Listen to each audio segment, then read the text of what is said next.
तो दोस्तों, आज हम शुरू करने जा रहे हैं एक बहुत important course international trade finance ITF। सबसे पहले हम कवर करेंगे section 1 introduction to international trade finance और उसका chapter 1.5 role of international chamber of commerce.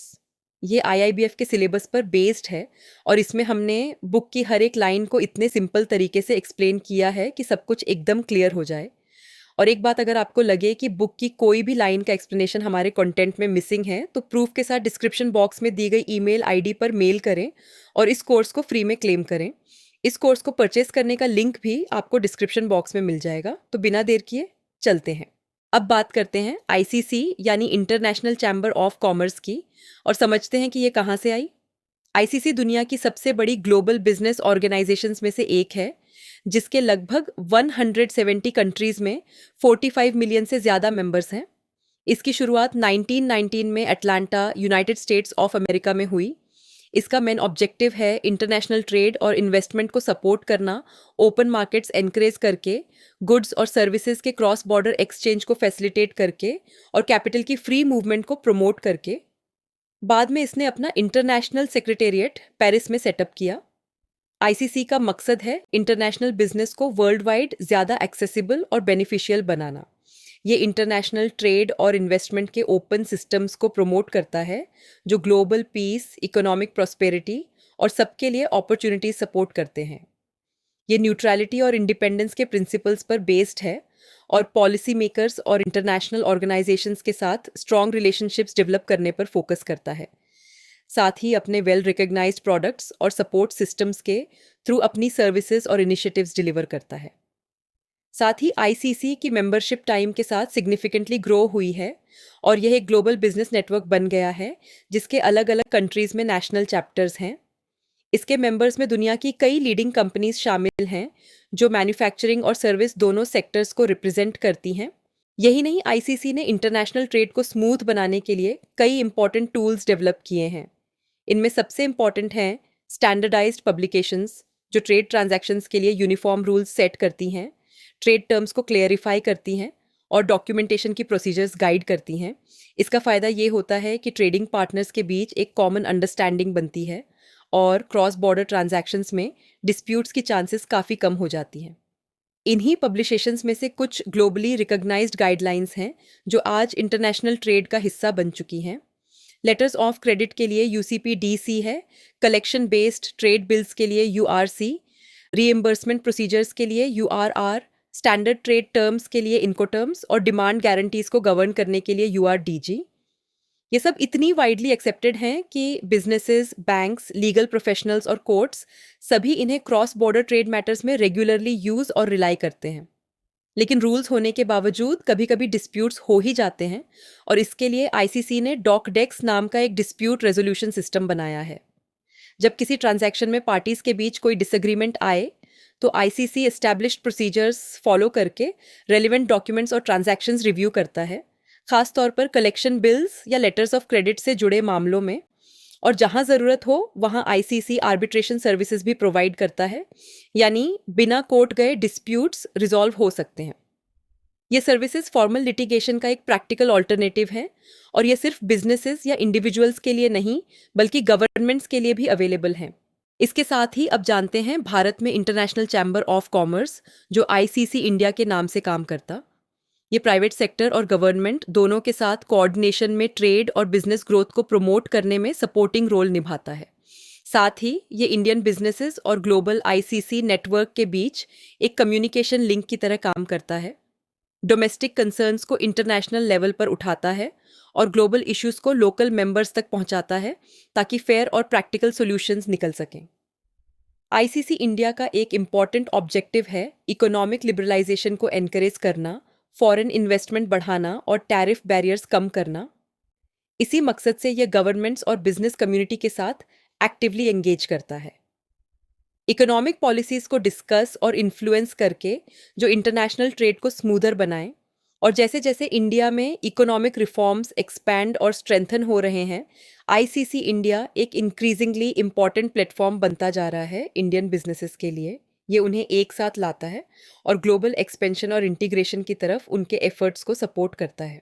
अब बात करते हैं आईसीसी की प्रैक्टिकल सर्विसेज के बारे में जो यह बिजनेसेस को प्रोवाइड करता है। आईसीसी अपने ग्लोबल मेंबरशिप के साथ रेगुलर कांटेक्ट मेंटेन करता है। हर 2 साल में कॉन्फ्रेंसेस और कांग्रेसेस के थ्रू ये एक मेंबर फोकस्ड ऑर्गेनाइजेशन है जिसके कई कंट्रीज में नेशनल कमिटीज़ हैं और यह अपनी स्ट्रक्चर को बिजनेस कम्युनिटी की इवॉल्विंग रिक्वायरमेंट्स के साथ कंटिन्यूअसली एडजस्ट करता रहता है। इन्हीं सर्विसेज में से एक सबसे इम्पॉर्टेंट और ओल्डेस्ट है ICC, international court of arbitration. ये आईसीसी फ्रेमवर्क के अंदर सबसे पुरानी इंस्टीट्यूशन है और ग्लोबली एक लीडिंग अथॉरिटी के तौर पर रिकग्नाइज्ड है इंटरनेशनल कमर्शियल डिस्प्यूट्स को आर्बिट्रेशन के थ्रू रिजॉल्व करने के लिए। अब समझते हैं कि बैंक्स के लिए आईसीसी कितना इम्पोर्टेंट है। आईसीसी का रोल ट्रेड फाइनेंस में बैंक्स के लिए बहुत सिग्निफिकेंट है। 100 से ज़्यादा ईयर्स का एक्सपीरियंस और 100 से ज़्यादा कंट्रीज़ में 600 से ज़्यादा मेंबर्स के ग्लोबल नेटवर्क के साथ आईसीसी बैंकिंग कमीशन, जो आईसीसी की सबसे बड़ी कमीशन है, इंटरनेशनल ट्रेड फाइनेंस मैटर्स में एक लीडिंग अथॉरिटी के तौर पर ग्लोबली रिकग्नाइज्ड है। ICC banking commission banking operations के लिए ग्लोबली एक्सेप्टेड रूल्स और स्टैंडर्ड्स डेवलप करती है। इसकी डॉक्यूमेंट्री क्रेडिट्स के लिए गाइडलाइंस, जिन्हें यूसीपीडीसी 600 यानी uniform customs and practice for documentary credits कहते हैं, बेहद सक्सेसफुल और वाइडली यूज्ड मानी जाती हैं। ये रूल्स ग्लोबल ट्रेड ट्रांजैक्शंस की एक बड़ी पोर्शन की फाउंडेशन है और हर साल नियरली $23 ट्रिलियन वर्थ के ग्लोबल ट्रेड ट्रांजैक्शंस को सपोर्ट करती हैं। आईसीसी बैंकिंग कमीशन की पब्लिशमेंट्स और मार्केट इंटेलिजेंस बैंकिंग प्रोफेशनल्स और ट्रेड फाइनेंस एक्सपर्ट्स के बीच वर्ल्ड वाइड वाइडली यूज़ होती है।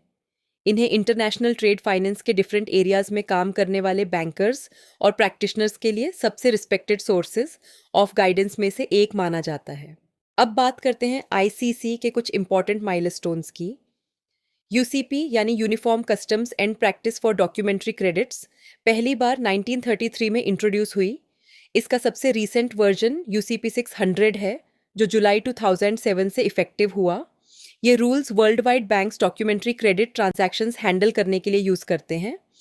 1936 में पहले 9 इनकॉर्म्स इंट्रोड्यूस किए गए जो एक्स वर्क्स, सीआईएफ और एफओबी जैसे commonly used international trade terms को स्टैंडर्डाइज करने के लिए बनाए गए थे।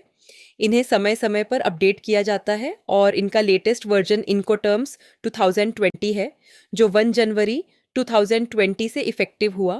1951 में international bureau of chambers of commerce यानी आईबीसीसी की शुरुआत हुई। ये डेवलपिंग और डेवलप्ड इंडस्ट्रियल दोनों कंट्रीज के चैम्बर्स ऑफ कॉमर्स के बीच कोऑपरेशन प्रमोट करने का एक सेंट्रल प्लेटफॉर्म था। फिर 2001 में साउथ कोरिया में हुई सेकेंड वर्ल्ड चैम्बर्स कांग्रेस के दौरान आईबीसीसी का नाम बदलकर वर्ल्ड चैम्बर्स फेडरेशन यानी WCF कर दिया गया। इस चेंज से इसका रोल और क्लियरली डिफाइन हो गया। यह वर्ल्ड बिजनेस ऑर्गेनाइजेशन का वो डिवीजन है जो चैम्बर ऑफ कॉमर्स से रिलेटेड एक्टिविटीज़ हैंडल करता है। इसके अलावा WCF एक और इम्पॉर्टेंट सिस्टम भी मैनेज करता है जो है ATA कारनेट। ये सिस्टम गुड्स के टेम्परेरी ड्यूटी फ्री इंपोर्ट की परमिशन देता है। ये सर्विस चैम्बर्स ऑन कॉमर्स के थ्रू प्रोवाइड की जाती है। 1958 में इंट्रोड्यूस हुई थी और आज 70 से ज़्यादा कंट्रीज़ में यूज़ होती है। इसी के साथ एक और इम्पॉर्टेंट सर्विस है आईसीसी की institute for world business law जो 1979 में इस्टेब्लिश हुई। यह इंटरनेशनल बिजनेस एक्टिविटीज़ से रिलेटेड लीगल इश्यूज़ को स्टडी करती है। इसके साथ ये कैन्स फिल्म फेस्टिवल के दौरान ऑडियो विजुअल लॉ पर एक एनुअल कॉन्फ्रेंस भी कंडक्ट करती है। इसके आगे बात करें तो अर्ली 1980 में आईसीसी ने लंदन में कमर्शियल क्राइम डील करने के लिए 3 ऑफिसेस सेटअप की। पहली थी international maritime bureau, maritime crimes के लिए, दूसरी थी counterfeiting intelligence bureau, fake goods के लिए, और तीसरी थी financial investigation bureau, financial crimes के लिए। फिर 1998 में इनके साथ एक साइबर क्राइम यूनिट भी ऐड की गई।